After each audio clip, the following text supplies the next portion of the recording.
They always want me to start at the part where she walked in bleeding. I understand why. That is the part that sounds like a story. But if I start there, you will not understand what it cost, and you will not understand what the wolf did, and you will think it was a miracle instead of what it actually was, which was a debt being paid. So I am going to start earlier in the dark, where everything that mattered already happened before any of us knew it. We called the place the Holdfast because that was the only word that fit. It sat on a tide-locked rock at the edge of nothing, a frontier world the Wardens had scraped down to bedrock and built over in their own gray, patient way. There was no sky worth the name. The dome above the pit was a smoked membrane that let through a brown light, and under that light the Wardens ran their arena the way other people run a slaughterhouse. As a business, with schedules, with inventory, with quotas. We were the inventory. I had been inventory for 2 years when she arrived, which by the math of that place made me an old man. I was a Marine before. That is most of what I will tell you about before, because before is a country I do not visit much anymore. We were a boarding company, 11 of us, taken in the dark when our cutter lost its drive in a system we had no business being in. I came down in a warden net with a broken hand and a head full of pressure, and when I woke up there were 9 of us left, and within a month there were 4, and the pit had taught me everything I needed to know about the people who ran it. The Wardens were not cruel the way a man is cruel. That was the thing it took me longest to understand, and the thing that nearly broke the others before they learned it. Cruelty needs you to matter. The Wardens did not think we mattered. They were chitin-backed and low to the ground, six-limbed, the color of old bruises, and they did not speak in sound. They spoke in scent. They had a gland at the base of the throat, and they laid down chemical cords in the air, and the whole cast of them moved on those cords like one animal wearing 1,000 bodies. They had no names because they had no separate selves. A warden was a finger. The holdfast was the hand.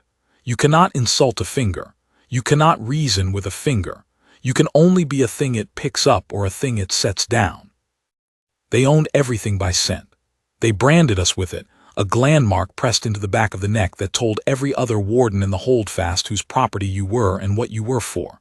They branded the doors, the food, the weapons, the dead. Ownership was their whole religion, if a hand can have a religion. A thing was either marked or it was nothing. And because they could not imagine a creature having a self, they could not imagine a creature giving that self to another creature on purpose. They had no word for loyalty. I know that for a fact, because later I watched one of them try to understand it and die of the trying. She came down in a salvage haul, not a net. That was unusual. The nets were for live taking. Salvage meant they had cracked a ship and were sorting the contents, and a person who turns up in salvage is usually a person they expected to be dead. They processed her through the low gallery where they kept the new stock, and I saw her before I knew anything about her. Just another gray shape behind the mesh, smaller than most, holding very still the way you hold still when stillness is the only choice you have left. Her name was Essa Reyes. She told me that on the second day in the food line, in the flat voice people use when a name is the only thing they still own. She was a shipwright, not a soldier. That was plain from the way she stood, from the way she flinched at the wrong sounds. A builder. She had spent her working life in the yards out past the belt, assembling the long-haul frames that carried colonists to the edge, and she had a way of looking at the holdfast's machinery, at the locks and the lifts and the brand glands, that none of the rest of us had. She looked at them the way a carpenter looks at another man's joinery. She saw how they were made. I did not pay her much mind at first. New stock that can't fight is new stock that dies, and I had stopped letting myself learn the names of people who were going to die. But she did not die. She lasted a week, then 2, then a month, and she lasted because she made herself useful to the Wardens in the only way a builder can be useful, which is by fixing the things they could not be bothered to fix themselves. The brand presses jammed. The lift cables frayed. The Wardens did not repair. They replaced, and replacing was slow, and a Warden's idea of efficiency was to find a marked thing that could do the repairing for them. So they marked her, pressed the gland to the back of her neck and made her a tool. And being a tool kept her off the sand. It also let her move. A repair-marked thing could go where other stock could not, into the undergalleries, into the maintenance crawls, into the cold rooms where the wardens kept the broken champions. And that is where she found the wolf. I should tell you about the wolf the way I learned it slow, because that is the only way it makes sense. The wardens did not only fight stock against stock. The crowd that came to the Holdfast, and there was a crowd, other wardens and a few of the species that traded with them, brought in on the long gray ships. The crowd wanted spectacle, and stock killing stock gets old. So the wardens kept champions, war-built things. Engineered hunters they had captured or bought or salvaged, kept collared by control scent, and sent into the pit when the crowd needed a real death to chew on. The reigning champion of the Holdfast, the one they brought out for the high cards, was a quadruped killing machine the color of wet slate, low and long and terribly fast, with a frame that read as canine the way a wolf reads as canine, built for the rundown and the throat. The stock called it the Gray. The wardens had it marked so deep with control scent that it moved like a thing with no inside at all. Essa knew that machine. She had built it. She told me this in the dark of the third week, and she told me like a woman confessing to a murder. Back before, in the yards, after the war scare started, the colonies had wanted protection they could afford, and a few builders had taken contracts to make autonomous hunters frames that could run a perimeter, take down a raider, hold a line so that flesh and blood people did not have to. She had built 3. She had built them well because she built everything well, and she had built into them something the contract did not ask for and did not pay for. She had built them to know who they belonged to. Not by scent, not by a mark another creature could press on or burn off. She had built each one with a recognition core, deep in the chassis, behind armor, hardwired and unwritable, keyed to the maker. Voice gate, the particular electrical signature of a living person's nearness, and because she was thorough, because she was a builder who thought about every case, blood, the chemistry of the one who made it. She had done it, she said, because she could not stand the thought of a thing she made being turned around and pointed at the people it was supposed to protect. A weapon you cannot steal, a loyalty no enemy can rewrite, because it does not live in the part of the machine an enemy can reach. The wardens had captured one of her 3 in the same hall that took her. They had cracked it open, found the control sockets she had left for maintenance, flooded it with their scent, and made it their champion. They had reached into the Gray and pulled out everything they could find, and they had been satisfied, because to a warden a thing with no sense self is a thing fully owned. They did not look behind the armor. They did not know there was anything there to look for. They had taken the most loyal thing she ever made and made it kill her people on the sand, and they did not even know it was hers. You want to know what the grind was? The grind was that. She had to watch it. Repair-marked things were brought to the high cards to stand ready in case the machinery failed, and the wardens, who could not imagine she had any feeling about the matter, posted her at the edge of the sand on the nights the Gray fought. So she stood there month after month, and watched the thing she had made with her own hands run down men and women she ate beside, and tear out their throats for a crowd that smelled like nothing, and she could not say a word, because a tool does not speak, and a tool that speaks is broken, and a broken tool goes on the sand. I watched her watch it. That is how I came to know her, really, not in the food line, but at the edge of the sand, the 2 of us marked and useless and made to stand and witness. The first time I saw the Gray kill, I had been there 2 years and I thought there was nothing left in me to turn over. I was wrong.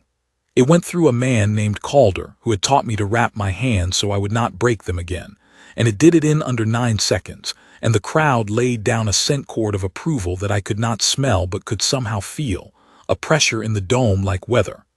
And beside me, Essa Reyes made no sound at all.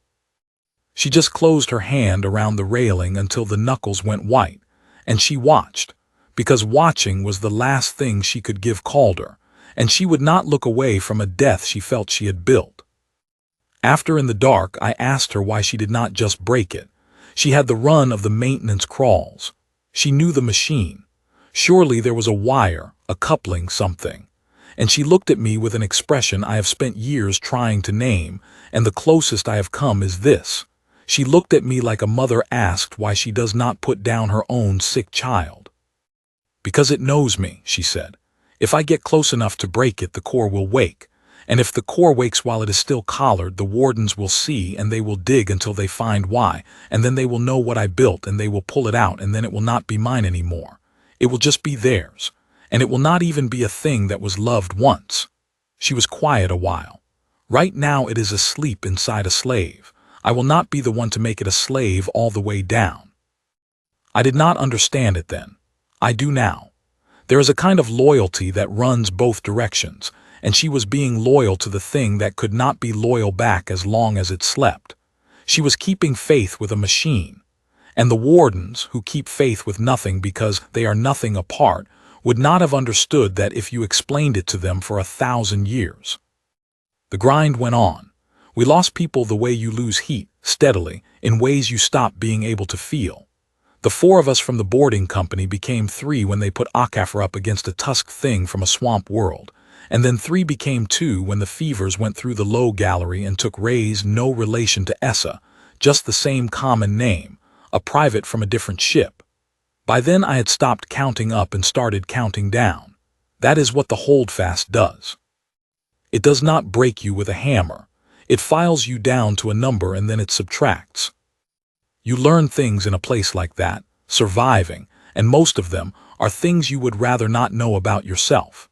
You learn that you will trade your ration to a warden for an easier post and tell yourself it was strategy. You learn that you can stand at a railing and watch a friend die and keep your face still, because a face that moves draws a cord, and a cord that finds you puts you on the sand. You learn to read the hand without smelling it, the way the wardens cluster before a culling, the way the brand presses run hot on a high-card night, the small gray tells that meant tomorrow would cost someone. I got good at it. I'm not proud of how good.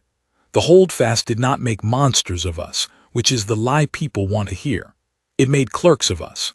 It taught us to keep our own ledgers of survival and to balance them quietly, and the worst nights were not the ones where I was afraid. The worst nights were the ones where I caught myself doing the arithmetic of another person's death, and feeling nothing but the cold relief that the number had not been mine.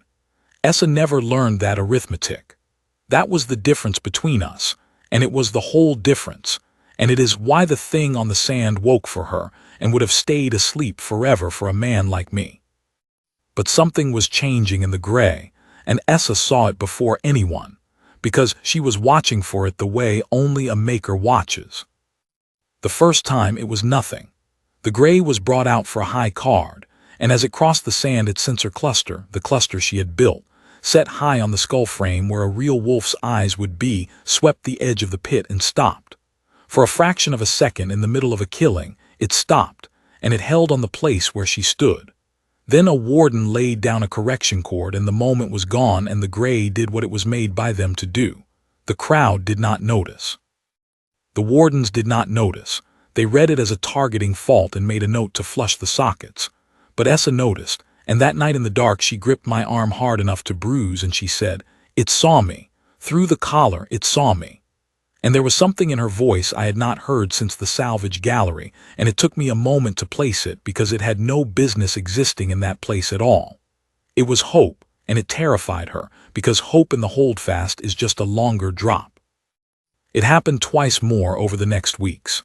Each time the gray caught her presence at the edge of the sand, and each time it cost it half a heartbeat, and each time a warden corrected it. The control scent could override the moment, but it could not stop the moment from happening, because the recognition core was not in the part of the machine the scent could reach. It was waking up. Slowly, behind the armor, under the collar, the thing she had built to know her was clawing its way back toward knowing her, and there was nothing the wardens could do about it because they did not even know it was there. She should have run then. She knew the crawls she could have hidden. She could have tried for the lift shafts and the cold death of the surface which would at least have been her own. I told her so, And she said no, and when I pushed she told me the rest of it, the part she had been carrying alone. If I run, she said, they flush the gray's sockets to find out why it keeps faulting near the maintenance lines. Sooner or later they go deep enough. They find the core. They find me in it. She turned her hand over and looked at the brand on her wrist, the secondary mark they put on tools. It is waking up because I am here. As long as I stand at that railing, it is something to wake toward. The day I leave is the day it stops fighting the collar, and the day it stops fighting is the day they have it all the way down. She closed her hand. I built it to never be turned against its own. I am the last of its own. I am not going to walk away and leave it alone in the dark with them. That is the woman they threw into the arena bleeding. I want you to understand that before I tell you the part that sounds like a story. She was not a hero in the way the crowd wanted. She was a builder who would not abandon her work, and who had decided, somewhere in that gray light, that she would rather die standing at a railing keeping faith with a machine than live having taught the last loyal thing she ever made that loyalty was a lie. The Wardens decided it for her in the end, and they did it for the most Warden reason there is, a scheduling problem. There was a high card coming, the biggest the Holdfast had run in my time, a buyer's spectacle for one of the trading species that came in on the long ships. The Wardens wanted a death that meant something, and stock killing stock would not do, and the gray killing more stock had gotten stale. So they reached for novelty. The brand record showed that the repair tool in the low gallery had been salvaged from the same wreck as the champion. To a Warden, that was a connection worth exploiting, not because they understood it, but because their crowd liked the look of a thing destroying a thing it came in with. Maker and made, though they had no word for maker. To them it was just two marked objects from the same lot and a card that would sell. They cut her before they sent her in. I do not think it was cruelty even then. I think a Warden put a blade to her to move her where it wanted her, the way you prod livestock, and she did not move fast enough, and so it cut her again deeper, across the forearm and along the ribs, and by the time they pushed her through the stock gate and onto the sand she was bleeding from 3 places and her arm was running red to the fingers. They did not care. Blood was just a fluid leaving a tool. They had no idea what they had done. I was at the railing. They had posted me to stand ready as always, and so I saw all of it, and I have seen it every night since. She walked out onto the sand. She did not stagger. I will give her that for as long as I have a mouth to say it. She walked, bleeding with her arm hanging into the open pit under the brown light, and across the sand the gray came out of the champion gate with a Warden handler laying down the kill cord, and the crowd in the dome leaned in, and the gray lowered its head and ran. She did not run. There was nowhere to run. She stood in the center of the sand with her blood dripping into the gray grit, and she did the only thing she had left to do. She spoke to it. Not loud, she could not have been loud with her ribs cut, but she said its name. Not the gray, which was the crowd's name, and not the champion designation, which was the Warden's name. She said the name she had given it in the yards, the name no one in the Holdfast had ever heard, the name that lived in the recognition core under the armor where the scent could not reach. I did not hear the name. I was too far and she was too quiet and the dome ate sound, but I saw the grays run break. It happened all at once and it happened slowly, the way the worst seconds of your life do both at once. The machine was 3 strides from her, low and fast and committed, jaws coming up, and then the sensor cluster locked onto her, full, with nothing left to override it because she was not at the railing now. She was in front of it. She was close enough that the recognition core had everything it had been built to know. The gate, the voice, the nearness, and her blood, bright and open on the sand. The Maker's own chemistry laid out in the air for a machine built to know exactly that. Everything she had hidden behind for months by keeping her distance. She had just handed it all at once, because they had made her, and she had let them, because it was the only way left to reach it. The collar broke, not with a sound, with an absence. The Warden handler at the gate laid down the kill cord and then the correction cord and then, I am told later, Every cord it had, frantic, the whole Holdfast laying down ownership sent like a flood. And none of it landed, because the thing on the sand was not in the part that mattered, theirs to command. It never had been. It had only been asleep inside a slave, and she had just woken it the rest of the way, and what woke up did not belong to the hand. It belonged to her. The gray stopped, 3 feet from the woman who built it, blood light from the dome sliding off its slate flank, and it turned its head, and it looked at her, and then it looked at the gate where the handler stood, and then it did the thing that I have not been able to stop hearing in 8 years. She had built it with a vocal array. Command and comms, she'd told me once, so a hunter could call a warning across a perimeter, could speak to the people it guarded. The Wardens had never heard it use the thing, because a slave does not speak, and they had not bothered to disable an array that never activated. It activated now. The gray lifted its head, and out of that frame, in a flat constructed voice that she had given it years and worlds away in a quiet yard, in a voice with no fear in it and no mercy in it and no question in it at all, it spoke the only words I ever heard it say. Who dares draw blood from my maker?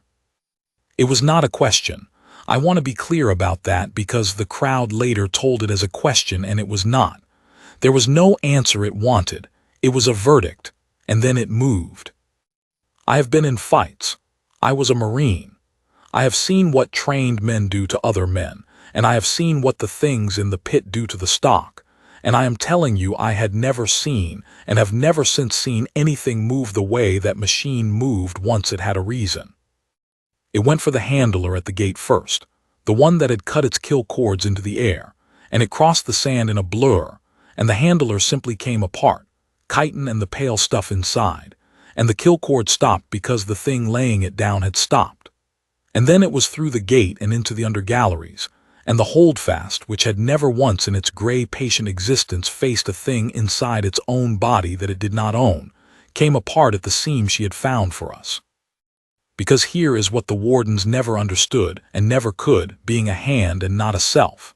They thought they had built a fortress of ownership, every door marked, every lock keyed to scent, every warden a finger of the same hand. They thought that made them strong.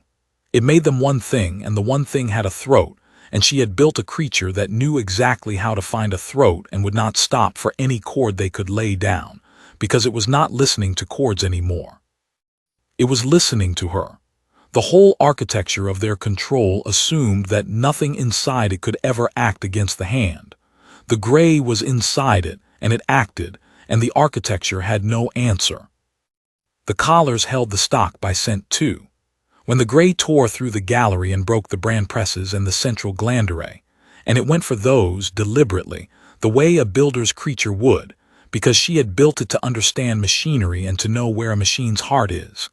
When it broke the array, the ownership scent that hung over all of us, that told us in our own bodies that we were marked, that we were tools, that we belonged, simply stopped. For the first time in 2 years, I stood in air that did not tell me what I was. I will not pretend it was clean. This is the part the crowd never tells, and the part I will not leave out, because the people it cost deserve better than a clean story. We rose, all of us, every marked thing in the Holdfast that still had legs, and we went at the Wardens with our hands and with the broken machinery, and with 2 years and more of subtraction. And the Wardens did not understand what was happening, but they were not soft, and they killed a great many of us in the galleries and on the sand. A man named Tio, who had taken Calder's place teaching the new stock to wrap their hands, died 10 feet from a lift shaft with freedom in front of him. A woman whose name I never learned, who had come in on the same fever ship as the other rays, died holding a gate open so others could go through. We did not win the way the crowd tells it. We paid for it. Every door we went through, we paid for. And the gray paid the most, because the gray did what she built it to do, which was hold the line so that flesh and blood people did not have to. When the Wardens finally grasped that the champion was the breach, when the hand finally understood that its own weapon was the knife in its body, it threw everything it had left at the machine, not at us, at the gray. Every armed warden in the Holdfast, the surface-suited ones with the cutting tools, the heavy haulers, all of it, converged on one slate-colored shape that had planted itself in the mouth of the main lift gallery and would not move. It would not move because she was behind it. She had made it to the lift on her cut legs, bleeding the whole way, and she had stopped there because she could go no further, and the gray had put itself between her and the hand, and there it stayed. I was in that gallery. I saw the end of it. The gray took them apart as they came, but they came without stopping, the way a hand keeps closing even when you cut the fingers, and they had tools made for cutting through frames like the one she'd built, and one by one they found the seams. They cut a leg. They cut into the flank. The slate plating went dark with its own fluids and with theirs. And it kept standing in front of her, kept its head up, kept its body across the gap, until there was very little machine left, and what was left could not have run anyone down ever again. And still it did not fall toward them. When it finally went down backward, deliberately, the last working part of it turning so that it fell over her instead of away, so that even broken it was still a thing between her and them. That is what bought the gallery.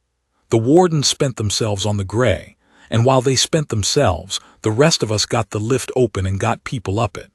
And by the time the hand turned back from the wreck of the machine, there were too few of it and too many of us in the right places, and the Holdfast, which had never bled in its own galleries, bled out. We took the Holdfast. I will not walk you through how, the dull mechanical hours of it, the surface locks and the long ships in the dock that some of us knew how to fly, because some of us had been crew before we were stock. We took it and we left it a gray tomb on a tide-locked rock, and we went out into a sky that finally deserved the name, and most of us scattered to whatever was left of the lives the nets had taken us out of.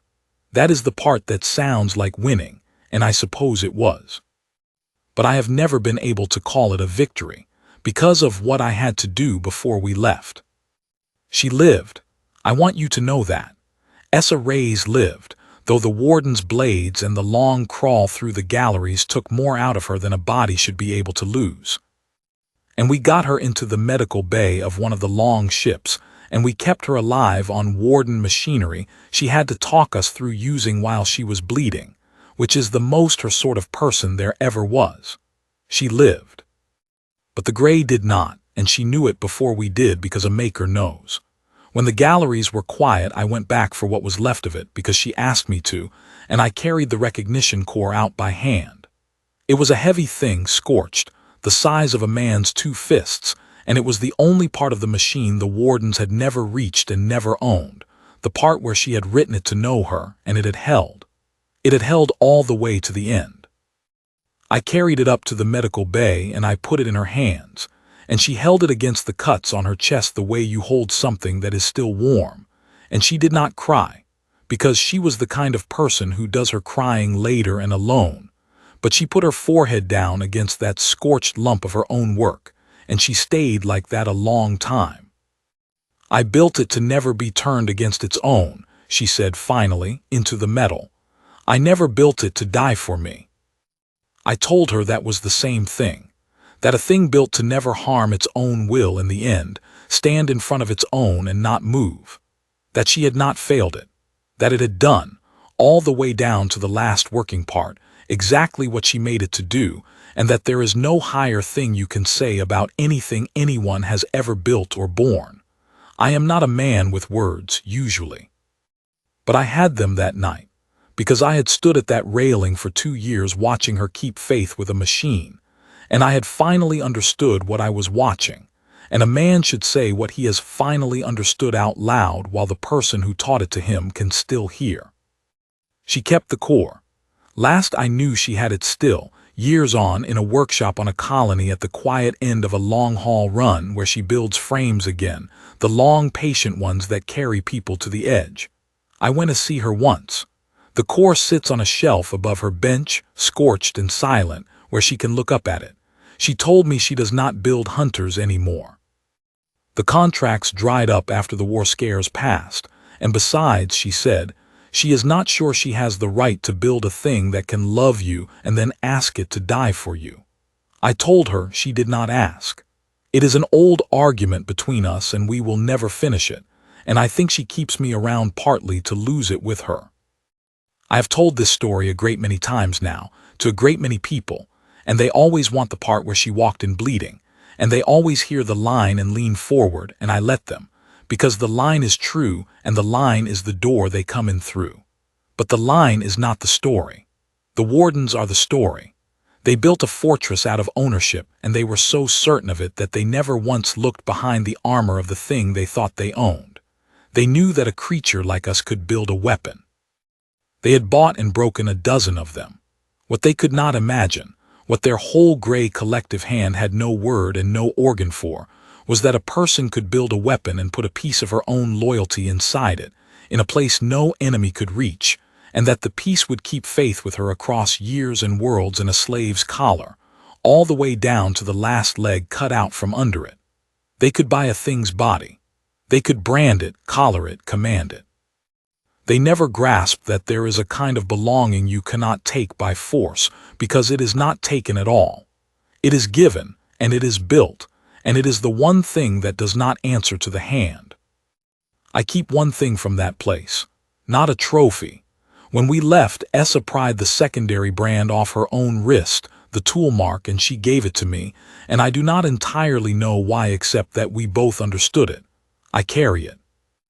On the bad nights, the ones where the dome and the brown light come back, I take it out and I look at it, and I remember that the people who put that mark on us thought it meant they owned us, and that they died not understanding that the only thing they ever truly held was a body, and that a body is the cheapest thing a person has. The maker is alive at the quiet end of a long run, building things that carry people toward the light. Above her bench sits the heart of the only champion that ever won in that pit, the one that did not win for a crowd or for a hand, the one that crossed the sand and broke its own chains because a woman it had not seen up close in months stood bleeding in front of it and said its name. It does not speak anymore. It said all it ever needed to say. But I heard it on the worst day of my life in a flat-built voice under a brown sky, and I will hear it on the day I die, and I am not ashamed to tell you that I hope I have built one thing in my life half as well as she built that. Who dares draw blood from my maker? There was no answer. There was never meant to be. There was only the sand going quiet and the hand learning, far too late, the one word it never had.